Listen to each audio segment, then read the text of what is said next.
Každý z nás se někdy v životě dostal nebo dostane do situace, kdy se potřebuje umět bránit. A nejenom fyzicky, ale hlavně psychicky, hlavně slovně. Já jsem byl šikanovaný dítě a někdy v pubertě mě to přestalo bavit.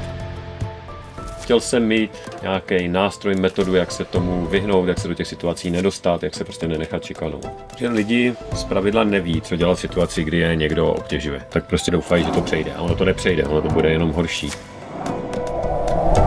Chceme zastavit násilí a chceme dát lidem nástroje, jak se za sebe postavit a jak se zastat i dalších lidí.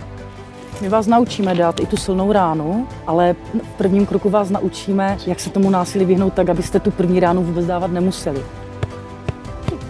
Bylo těžké a pořád je tu cestu prošlapávat a vysvětlovat, co to vlastně ta sebeobrana ve skutečnosti je.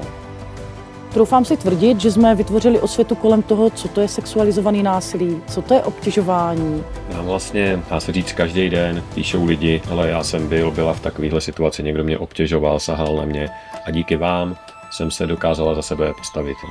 To je asi nejvíc.